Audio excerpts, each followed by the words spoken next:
Welcome back to another Alvado video. Now in today's video, we're going to be doing something a little bit differently. Instead of watching the entirety of one game, what we're going to do is we're going to look at two early game situations where a short-term decision ends up making long-term impact on the course of a game. Now I think one thing that a lot of people have difficulty understanding in the early game is whether or not you should play for a win streak or whether or not you should play for a lose streak. They don't know when to play their strongest board, or they don't know when to make specific econ thresholds. And in these two examples, I think, the decision to play for a win streak or a lose streak is also very unclear. And I'm going to walk you through the decision making that's going on in my head so that you understand why I'm doing what I'm doing, and hopefully you can learn from that. Since we have a lot more time to break down, the minute decisions in this game because we're not watching the entirety of the game, I'm going to spend a little bit more emphasis on all my, micro decisions in the early game. You can see that I went for Blitzcrank and Renekton here to play, around this brawler front line. You need to make sure you value every single unit that you're holding, and you need to make sure that if you have gold in the early game, you're using your gold to hold as many units as possible, because you never know what the next shop you're going to see is going to have. I mean, look at here. Imagine my previous shop had, 2 Wukongs, and then I get a Wukong, and then I get 3 Wukongs, and then, a following shop has even more Wukongs or something like that. You want to make sure that you're using all of your gold in every single spot so that you have the best chances of naturaling a really strong board. Now in this spot, since I get dropped bow and cloak, I'm immediately thinking I want to slam Shiv, and I want to play around laser core. But of course I don't get a laser core opener, so I'm going to just work with what I have. So since I have, a really strong front line, I already have this Wukong 2, and if I want, I can get this Blitzcrank 2 with the admin crest. It doesn't really make a whole lot of sense for me to go calculated loss here, even though I think calculated loss is easily one of the strongest augments in the game right now. Another reason why it doesn't make sense for me to go for calculated loss is because I actually can make these items that I have on my bench. Shiv is an extremely powerful item, especially when you're playing around admin, because there's a good chance that you're going to be playing around AP later on in the game. So considering I have a strong front line and I have items that I can slam, I can realistically play for a 5 streak, and even if I don't get a 5 streak, the losses that I'm going to take are not that hefty. So no matter what, I'm going to be going into stage 3 with a healthy, life total. Okay, so here we are in the second game, and is going to be, the bulk of why I want to make this video. So in the first game, I had calculated loss as one of my decisions, and I chose not to go for it because I had very clear direction with how I wanted to make my comp. I had good items to slam.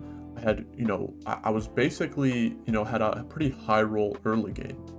There's no reason for me to try and sell my units, sack my board, and try and play for a 5 loss in that situation. But something a little bit different happens in this game, and I think, the decision behind it is like an important one to understand if you're going to try and learn, some fundamental rules about TFT. You can see that I started tier again. Pretty sure I already said that, but I'm holding on to as many units as I can. I'm able to get a Galio 2. So now, right off the bat, my board isn't even looking that bad. I have 2 Ashes, I have a Galio 2. If I even get 1 more Ash, and then any other unit that I can put on my board that gives me, another trait, maybe like a Recon unit, maybe another Mascot, or just any upgraded 1 cost, would mean that my board is like pretty strong. But one of the first issues that kind of arises is that because I'm playing tier, I wasn't actually able to get that kill there. You can see it's like basically the exact same augments. Now obviously I don't want to play around admin because I have, I only have 1 Blitzcrank here, and I have no reason to play around admin. But the main thing that I want to point out is since like my decision to choose calculated loss was so easy here, because even though that I have some upgrades, my items are not good. My items are not slammable for, you know, a tier star opener. If I started sword here, then maybe you consider playing Zeke's, but even then you don't really want to make Zeke's. But especially since I'm playing around tier, I basically have no use for Zeke's. I'm not going to be slamming Zeke's. I don't really want to slam Shojin.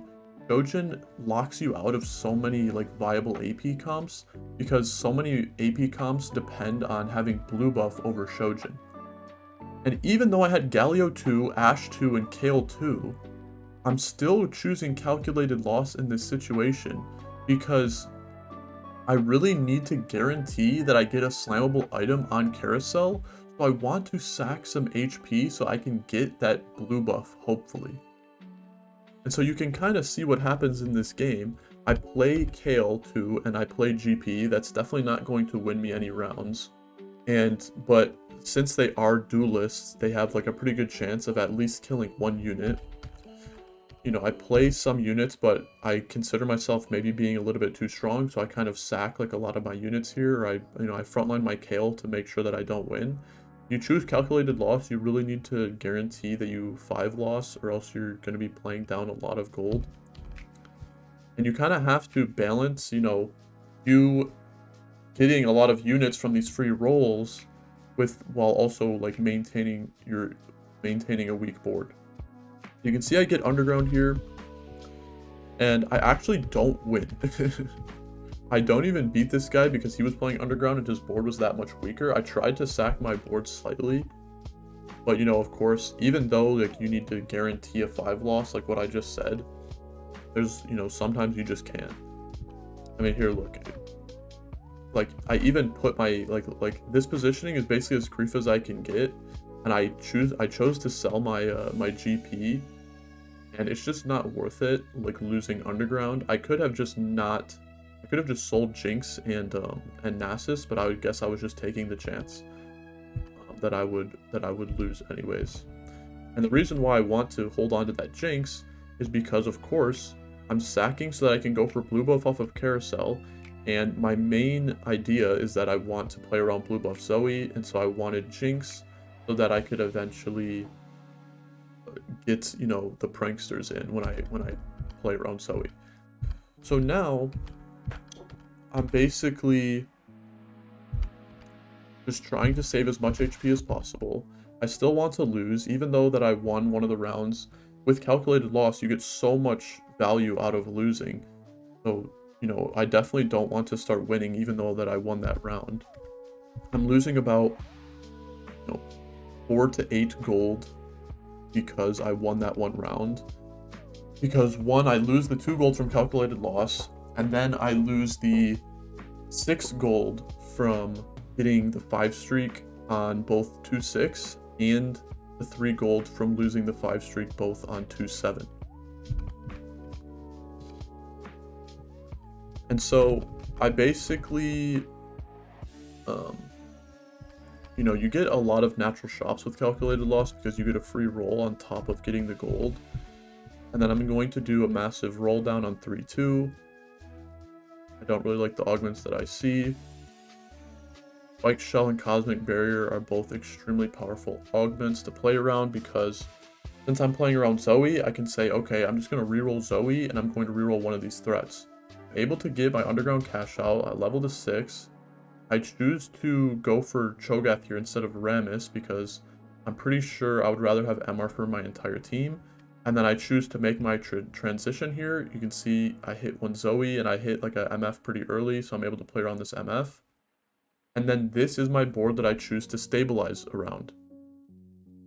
And this board is, you know, it's a pretty strong board. You can see I have Anima Squad in. I considered blue buffing this Misfortune here, but there's just no reason to do that when, you know, since I want to go for Cho'Gath 3, and since the recent nerfs to Misfortune and the recent buffs to Zoe, it just makes more sense to reroll Zoe along with Cho'Gath. And I'm going to skip ahead here. We can see the evolution of my board. I was able to get Zoe 2, Cho'Gath 2, Alistar, Echo, and a Prankster Spat.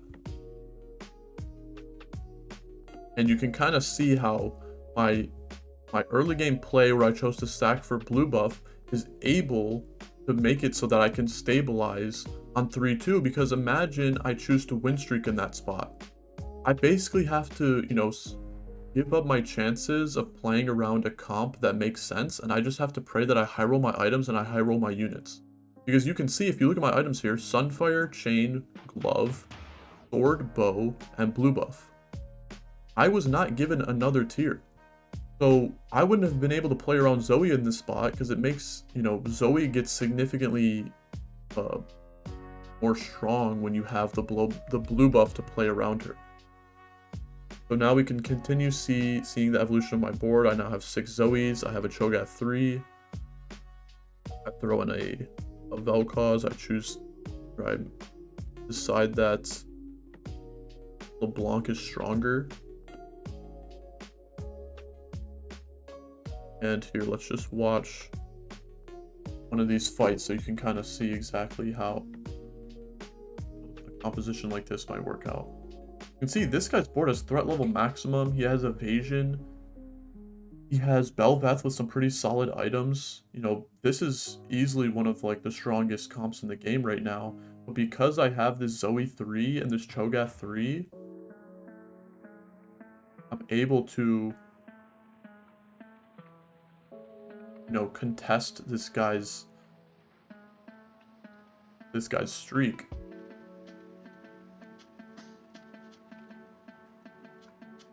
With just this random board that I was able to play around because of that one decision on the early game. So that's basically all I wanted to show you guys. If you're curious about how, I'll just let another fight go on in the background while I kind of do my outro here. But yeah, I am trying to grow my channel, so before I leave, I'm gonna ask that you guys please subscribe. And I don't end up getting a first in here. I believe I end up getting another third. But you already know for a fact that if I don't choose to go for calculated loss there, then there's a good chance that I do not even top 4 in this spot, because my items would have been too bad. I would have been able to stabilize around anything. I had what, Galio, Kale, and Ashe. Galio, Kale, and Ashe is not, you know, a strong enough board where I can actually, where I can try to contest a 5 streak. And if you're not in the spot to contest a 5 streak, then you don't really want to even go for a 5 streak in the first place, especially if you have items that are not slammable, because you know for a fact that someone else is going to have a stronger board. They're going to have slammable items, and their board is just going to be stronger than yours, and you're kind of just giving up some hope. When you choose to try and go for a 5 streak, you're basically like putting your entire game all on a whim, and you need to make sure that you understand that, you know, decisions that you make in the early game make such a big impact on what happens in the late game. This game would have been played completely differently if I chose to go for like preparation here. I think it was, yeah. If I'm playing for a win streak, I go for preparation. But even though I have upgraded units, like I said, it just doesn't make any sense for me to try and play for a win streak. I'm not slamming any of these items. I'm also committed to playing around, you know, AP because I started tier. Of course, you can, you know, use that information in a lot of your guys' games. If you start bow and you think that you have a spot where it doesn't really, your items aren't good for AD, or if you start sword or something, then maybe try and utilize this information. Just remember that, you know, econ augments are basically one of the strongest augments in the game, and it's like a second lease on life. You low roll in the early game, or if you have a bad spot in the early game, you can just choose an econ augment, and you can just go into the next stage of the game being like omega rich, and then you can just, you know, you have to pray that things just work out later on in the game. But if you are playing from a bad spot in the early game and you don't have any money, then, you know, you're essentially just losing the chance out on getting a top 4. You're like lowering your chances of getting a top 4 tremendously because of, you know, that decision that you chose to make. Hopefully you learned something from this video. Like the video if you liked it, and I'll see you in the next one.